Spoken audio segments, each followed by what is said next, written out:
That's astonishing, isn't it? That's 9 out of 10 people are either disengaged or not really all that bothered about work. I don't know, maybe sometimes I think we're taking a lot of influence from the wrong places, we're not taking influence from sort of the Scandinavian countries who have clearly got it right because they're sitting far, far higher than us. There'll be those who are changing because of pain. So something has happened because there's a pain going on, or those who are aspirational and want to create just something much better than they've maybe experienced. 70% of our experiences of work, good or bad, are down to things that go on within our team and the relationship that we have with our line manager. And then, your children go to the grandparents and they eat sweets and ice cream before bed, and you're thinking, oh my gosh, all the rules that I've put down. And this new way of working can emerge and people are able to sort of reset the rules of engagement almost. That's where one of these big changes got to happen, is we've got to stop seeing individuals as tools that are doing things over and over again. And actually, how do we bring more of that human and wholeness into the work of what are the things that humans can do that AI won't be able to do? But the opportunity is to use it to improve the workplace for people and to make work more human. We optimize small bits of the process, but they don't hang together. Is it actually in need of the customer and the end user? I don't think the robots are about to take over the world just yet. We can sleep easy. Right, welcome to Work Punks. This new episode is a special one because we have our first guest appearance. We are visited today by Lizzie Benton. Welcome, Lizzie. Thank you so much for having me. We are so excited. Lizzie, it's great to have you here. Lizzie runs her own consultancy called Liberty Mind, and she is also a representative of the Semco Style Institute. And who knows, we might even hear more about what that entails later today. Earlier, I called her a culture expert. So you didn't like the word expert, did you? No, I didn't. No. I don't like the word expert. We regard you as a culture expert, Lizzie, and we are looking forward to hearing your wise words. Thank you so much. Of course, it's not just Lizzie. Sorry? I said thank you so much. I feel like I've come to the pub for a good drink and a chat with some like-minded friends.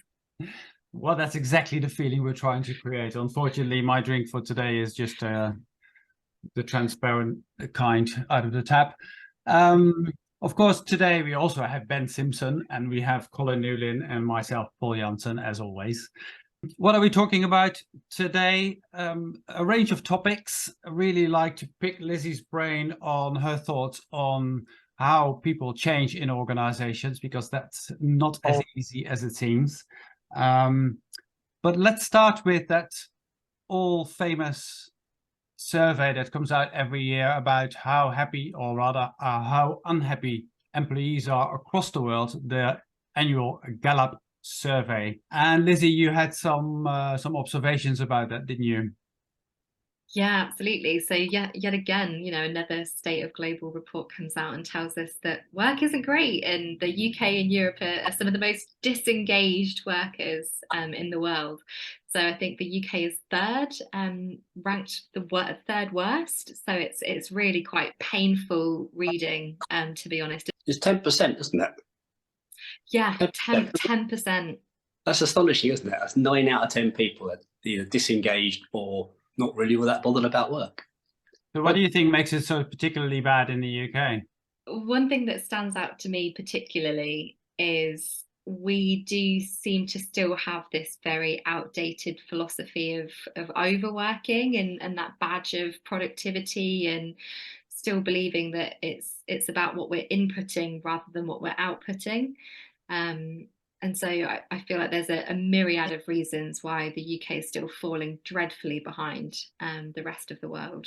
And we're taking, I don't know, maybe sometimes I think we're taking a lot of influence from the wrong places, we're not taking influence from sort of the Scandinavian countries who have clearly got it right because they're sitting far, far higher than us. But maybe, we're leaning a bit too towards some of the American kind of 80 hours of work kind of work ethic. So maybe we're just taking our influence from the wrong place at the moment. The bit that I find astonishing is we've been gathering this data for at least 2 decades. Statistically, it's remained unchanged for two decades. The amount of time, resources, technology that's been applied over those years to try and lift these very, very stubborn and depressing results has not really made a jot of difference. And so the bit that I don't get is why people in organizations don't take a step back and say, we've tried all this stuff, we've tried it for 20 years, it clearly isn't working.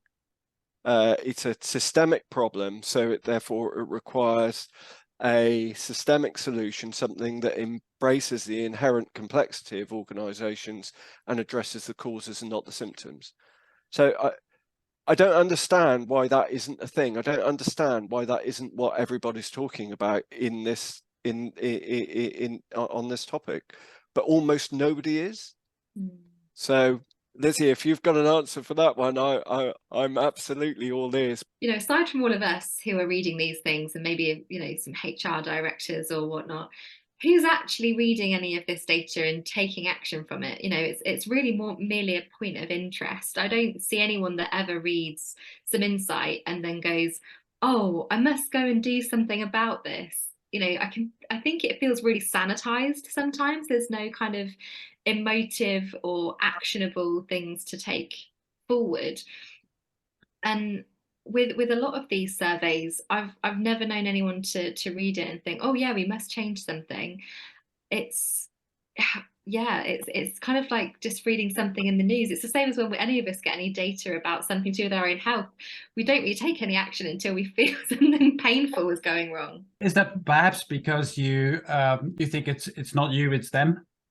So yes, okay, so we see around us that obviously there are lots of bad organizations, but clearly it's not my organization, because when I do an employee engagement survey, my staff tell me that, you know, 2/3 at least are engaged. Yeah, no, exactly that, Paul. I think what's really funny, and you know, like we said earlier, we all take different words and language really subjectively because we all have a different context and understanding of it. And it's really funny. I was actually at a big sort of business event in Norwich recently doing a talk. And the lady organising the event said, oh, I'm really glad you're here because we've got a really progressive company in Norwich and they're going to come and listen to you speak today. And I think you guys are going to have loads of things in common. And I was like, oh, you know, I was getting really excited. And then when I had the chat with them, it was kind of the same things that we're seeing time and time again. It was just kind of your very generalist kind of culture situation. And then when I had a deeper chat, you know, they're still doing things very top down. So she was then saying to me, well, actually, Lizzie, you know, we've got a bit of an engagement problem at the moment because us leaders went away. We had an away day together. We decided some new rules that need to come in place, and we came back and we kind of shared these with the team, and everyone's been really miserable ever since. And I'm like, I am not surprised. Really progressive approach there, guys. So tell us a bit more about your culture work then. What kind of things, first and foremost, what is really culture in an organization, and how do you work with your client organizations in trying to get them to move in the right direction? Yeah, that's such a good question. To be honest, this is something Colin and I keep chewing over in our regular coffee catch-ups, is what is culture? Because again, it's something that's really subjective. And, you know, workplace gurus from Simon Sinek to Brené Brown will argue what difference it makes. To me, it's all about how you perform as a team and what kind of environment you're creating in order to reach your desired goal.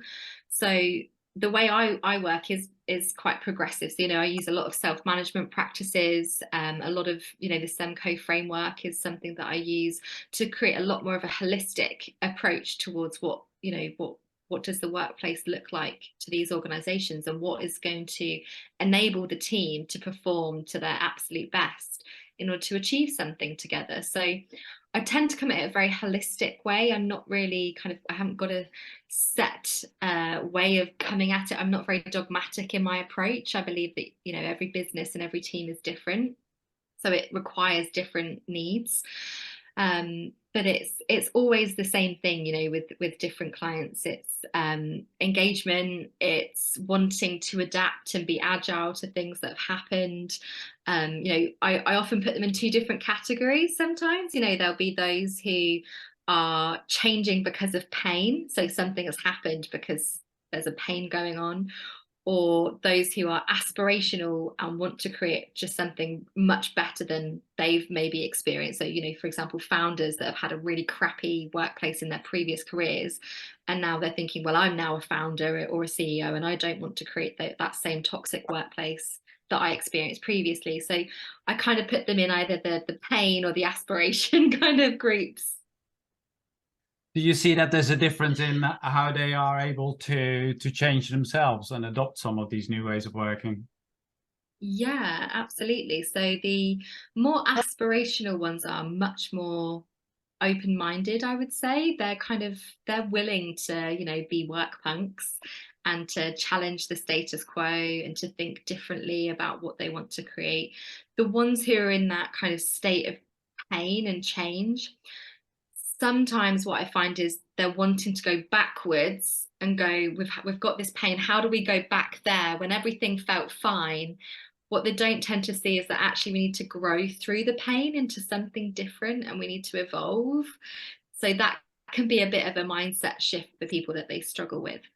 I think we talk about culture as if it's this, you know, it's very hard to define. Everyone has a different view of what it is. We sort of know it, we feel it, but we can't always describe it. And this idea of a single culture, I think, is a bit ridiculous. And I always refer to the 9 Lies About Work, where they say, you know, Marcus Buckingham, and I can't sadly remember the other person, but I'll put it in the notes. They always say that, you know, your culture, from their studies, and that's the Gallup studies they're using, is that the culture you experience is that of the people you interact with, your team members, you know, the people you interact with every day. And that's so divorced from what, you know, senior leadership teams think of as culture and what some grand culture project is addressing. And so there's this massive gap there, but it's also a source of hope, because if it is mostly decided by the relationships within the team, then we can affect the culture that we're in, because we can, you know, the way we behave to other people, hopefully they'll reflect it back to us, and that can be better. So, you know. Yeah, it is interesting. On the one hand, it's, you know, ethereal and complex and intangible and tricky. Books that I was reading 20 years ago, 2 books, both by Peter Schultes, one The Leader's Handbook and the other The Team Handbook. And very, very early on, in whichever one Peter wrote first, he said, whenever anybody talks about culture or writes down culture, scrub it out or correct them and just say, it's a blunt instrument, but let's just talk about behaviors. Because behavior is something that's, you know, is just demystifies it straight away. And I think that is actually a pretty good rule of thumb. But also, to build on Colin's point, you know, Gallup themselves have been saying for, I think, at least 7 or 8 years, 70% of our experiences of work, good or bad, are down to things that go on within our team and the relationship that we have with our line manager. And yet, so few engagement or employee experience surveys ask questions about management or ask questions specifically about the team. And they don't do that because that might be a bit sensitive, and you know, people might say some negative things about each other. So they amalgamate it all together, they aggregate it all up, they average it and range it, and all of that insight it's a brilliant way of losing all the insight. So for me, what's really, really important is to ask observational, indirect questions of teams and feed that information back to the teams, not with you need to improve on, just have a look at this, guys. Where's the energy? What is it you want to work on?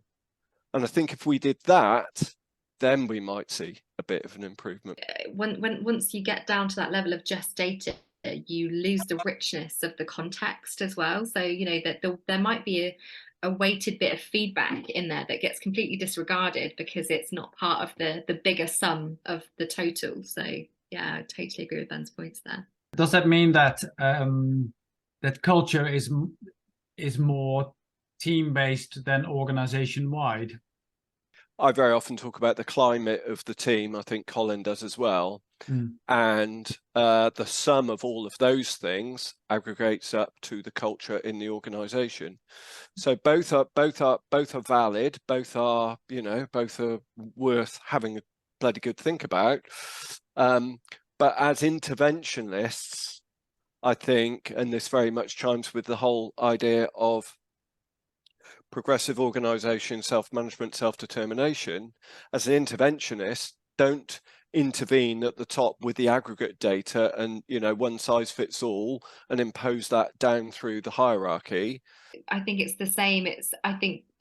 They're both just as valid. I think it's really important to have an idea of what the culture is organizationally, but also just as importantly is the team dynamics. You know, when you get to that level of how the team are operating, that's what's most important. What can sort of determine it is, you know, if you have lots of teams within that organization, is if that wider organizational culture is then inflicting pain onto the teams, that's where you have to also do some work, because there's only so much scope that a team can do, and then things start to get difficult when the organizational culture, you know, they have to start maybe, you know, dealing with other people in the organization, and that then some of the tensions occur as well. So, but yeah, I think both are just as valid. It's needed to work on, but I agree, you have to work on what the team's needs are. You know, what are the frustrations, what are the tensions coming up that's stopping things from getting done in the first place, rather than being so detached from, you know, an agenda that comes from the top. I think the corporate climate is what the corporate culture is what I would call the climate and you can influence that as a leadership team, but that's not the same as the culture, which in each team, which is the weather, really. So, and this idea of a corporate culture, I mean, it's the culture at the top level is completely different to the culture on the shop floor, so to speak. And yet they're connected in some way, but that seems to be completely ignored in all of this stuff. Now, I've always found it hard to understand why it's so difficult to change a culture, because culture is what is made up by how people interact, and we already talked about this. And you see people moving from one organization with a quite distinct culture, maybe quite formal, maybe quite top down, maybe quite risk averse, and they go to another organization, and the next day they have taken off their tie even. They have lunch together with their colleagues. They are creative and innovative, and that's the same person, right? So if persons can change that quickly, why is it so difficult to have something that is made up by people to change that collective version of that? The thing that I've seen the most is, you know, is organizations wanting to change at a team level. You know, they'll hire me, let's say, for a particular team, but the position of highest power is not interested in anything to do with culture. And so all of the work that team are doing becomes completely obsolete to a point, because that individual holds so much power over those individuals and other individuals in the organization that everything they're doing it's a bit like you know, trying to parent, and then, you know, your children go to the grandparents and they eat sweets and ice cream before bed, and you're thinking, oh my gosh, all the rules that I've put down and everything, you know. But it's really difficult, because as much as you try to change that environment and help people come up with new ways of working, there can be very strongly willed certain individuals who are so resistant to change that they can start impacting the rest of the team who are trying to change, and it can be so disenabling demotivating that in the end, I've seen teams just think, why are we doing this if this particular individual isn't involved, because it just feels like we're pushing a rock up a mountain. I've seen some organizations where what they've actually done is the team have almost created a buffer, so a role, a particular individual who is the buffer between the team and any individual who is against change. So they almost act as the protective mechanism to what the team are doing between this individual. So it's a little bit, very punkish. It's trying to go around the system of how can we make sure that the team can move in this way, but that we're creating a bit of a buffer so that that person at the top doesn't interrupt the good stuff that's going on. It reminds me of this concept that I use as well. We happen to call it heat shield, but I think it does a similar thing. It tries to create a bubble in which this new way of working can emerge, and people are able to sort of reset the rules of engagement almost. But I have found over time that it was, and I think you described that earlier, I found over time that it was really difficult for that kind of, however successful that sometimes can be, to then spread to the wider organization. And most organizations would hold on to their existing cultures and would resist that change. And it's very difficult for then two cultural paradigms almost to coexist and work together. It's very difficult for that smaller unit to escape that velocity of the wider organization, because they often get just sucked back in, I think. Isn't it more evolutionary, Paul? I mean, it's about it's I don't think you can make these. I mean, I think it's hard to make very big shifts in culture, because that underlying way that people are with each other takes a long time to change.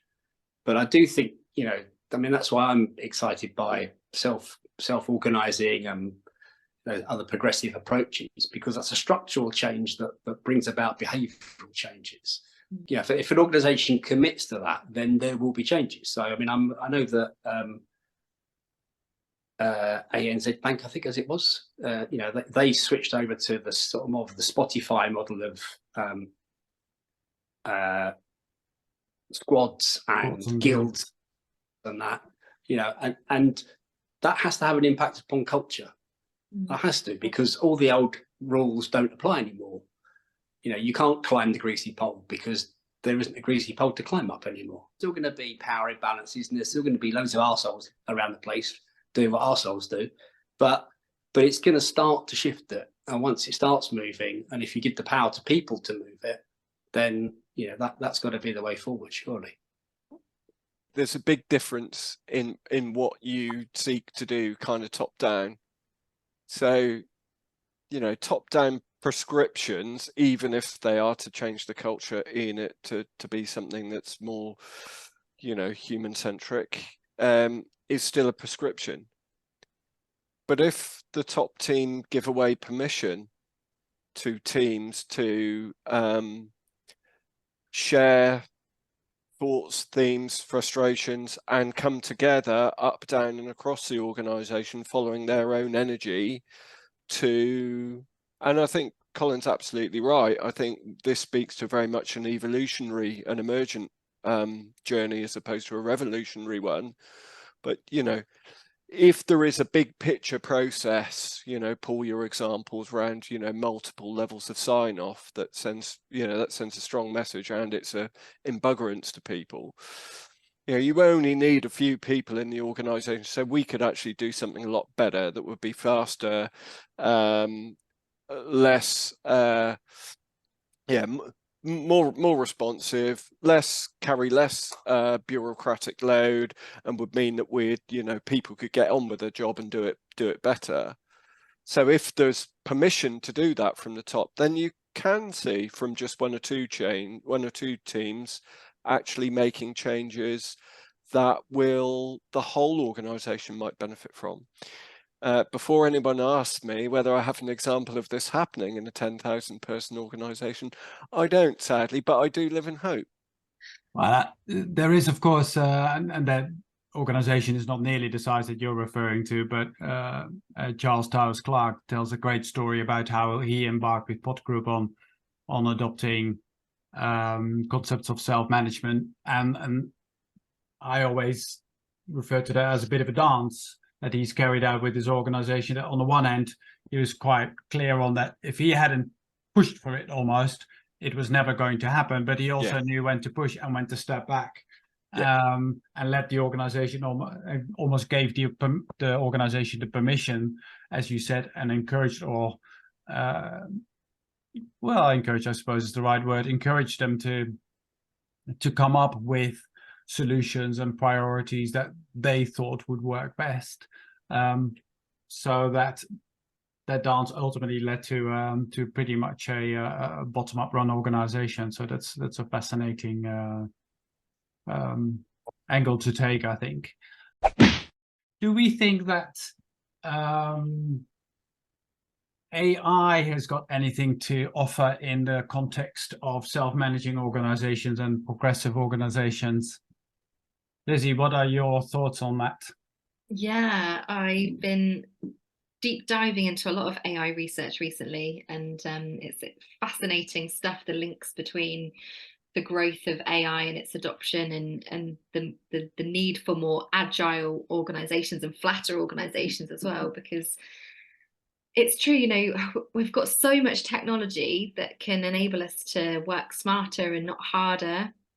I think AI is going to be one of them that really leads the way, but it's really whether companies are willing to properly look at this. You know, we saw a very quick adoption of going remote and hybrid thanks to, you know, the COVID situation. Previous to that, you know, remote working was always a, oh, it doesn't work for our business kind of situation, excuse. And then something happened and people had to do it. So I feel like the same is going to happen here. There's going to be a seismic shift where people have to do things, you know, that people say it will take people's jobs. Of course it will take a lot of certain tasks away from people, but really it's the monotonous kind of data driven tasks that most of us absolutely hate anyway.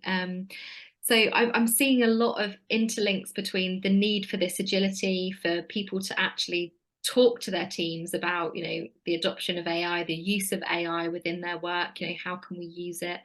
And there's been some fascinating things around the need for us to, once again, you know, I think I'm sure you probably know more than me, Paul, but you know that Buurtzorg's approach of like talent and mastery, we need to approach more of that mastery as individuals within the workplace, not just putting us in a hole and do. It's actually, what is this individual? What are the many facets that we can bring into the workplace? And that's where one of these big changes got to happen, is we've got to stop seeing individuals as tools that are doing things over and over again. And actually, how do we bring more of that human and wholeness into the work of what are the things that humans can do that AI won't be able to do? And that AI we don't want to be able to do. You know, yes, it might be able to coach us, but do I want an AI as a coach? Not really. So yeah, that's where I'm seeing some really interesting links at the moment. We have to look at where we are on the hype cycle with AI, and we're quite near the top, but we're not over the peak yet, I don't think. You know, I mean, the point Lizzie made about remote working, you know, that's been possible for 20 years. Yeah. And it has great advantages, and yet companies stubbornly refuse to even consider it. And then suddenly it gets thrust upon them, and the more enlightened ones say, oh, this is quite good, actually, this works for us. But also, like, what's the intent of using the AI? So I think those companies that have gone on this, you know, dehumanizing path, let's face it, that we've been on for the last 30 years, where processes and procedures have made companies, you know, organizations much more like machines, made people much more like cogs with interchangeable cogs, hence the disengagement. Those people are going to use AI to carry on down that path. So how can we get rid of all these messy humans and replace them with bits of software that, you know, that don't go sick, and, you know, we don't have to worry about their mental health or anything like that, or their wellness. So that'll be a negative impact. But the opportunity is you know, to use it to improve the workplace for people and to make work more human by taking away all that drudgery and all the stuff that, you know, we do that we're really not very good at. I mean, you know, we're moderate at things like, you know, pattern recognition. We're certainly very bad at repetitive tasks. I can't even say it. That's how bad we are. Repetitive tasks. Yeah, so there are great opportunities there. But I am reminded of, you know, when I first entered the workforce, computerization meant a big mainframe and putting, you know, these paper processes onto the mainframe. And the phrase that came up then was GIGO, garbage in, garbage out. And, you know, the same risk applies with AI. We could end up, you know, making very clever ways of doing stupid things. What do you think, Ben? A blessing? Well, yeah, I mean, there's an expression which is often applied to technology, which I kind of hang on to, possibly a bit over fond of, and that goes along the lines of just because you can doesn't mean to say you should. And if we look at what's happened in digital solutions, you know, very often it makes the end-to-end delivery slower, more frustrating, and less adaptive to context. You know, we've just, in the household, we've just gone through the process of renewing the insurance for 2 cars and the house. And it has taken us a whole day. There's 2 of us in the house, reasonably intelligent. We've got 3 or 4 degrees between us. Not that that's of any consequence, but you kind of know what I mean. And it's just, well, I guess the overarching problem is kind of making it more obscure than it needs to be, because that's a way of making money. You know, when I was 17, many decades ago, and I went in to insure my first car, you know, I walked into a broker, I described the car I had, I described my situation, and 10 minutes later I walked out with a cover note which had been competitively selected, and 2 days after that I got my policy document in the post. And it seems to me that, you know, for all of this technology, we're actually going backwards, because we optimize small bits of the process, but they don't hang together, and the whole system's, you know, just full of failure demand, and deeply frustrating. A lot of these organizations, while we've got this technology, it's not like Ben said, you know, we can, but should we? And is it actually in need of the customer and the end user? And we're not, you know, organizing around our actual mission, our purpose, the people that our product or service impacts. And a lot of the time, these organizations aren't thinking that way anymore. They're just thinking about profit and loss all the time and what they can cut. Yeah, I mean, the internal customer, as in terms of the employee, gets even less consideration than the external customer. Yeah, and I think so. That's what I mean. I think the intent of how you use this is going to be really important. Yeah. And just an aside, I just heard there was a study I came across the other day where they said using AI in terms of customer service operatives, that actually it helped an inexperienced one get up to speed a lot faster, but it didn't make them better than somebody who was experienced. You know, so AI is not going to enable, you know, the mass replacement of people, because, as you say, you know, speaking to someone who can understand the context and can ask you know, insightful questions to get that extra bit of information out of you, and then also knows what the solutions are, is far better and more satisfying than, you know, endless bloody chatbots. Yeah, I think that reminds me of way before AI arrived. We talked about expert systems, and expert systems were those kind of systems that try to absorb all the knowledge and experience that those individuals that you just referred to had built up over many years, so that at least they could be reused in other contexts and by less experienced people as a shortcut to better decisions and better service and all the rest of it. And it's interesting that actually, I think the word and also the application of expert systems have died a death. Probably a decade ago or so. I haven't heard from it a long time ago. But the idea, of course, is still just as tempting.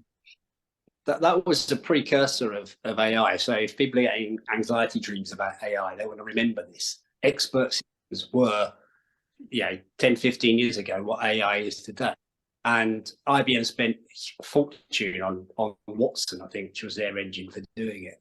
And then eventually concluded it wasn't possible and scrapped. So, I don't think the robots are about to take over the world just yet. We can sleep easy.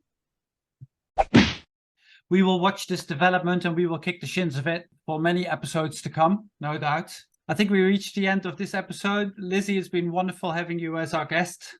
So thank you very much. We hope that you enjoyed it. And we would love you to come back for a future episode. So thanks again.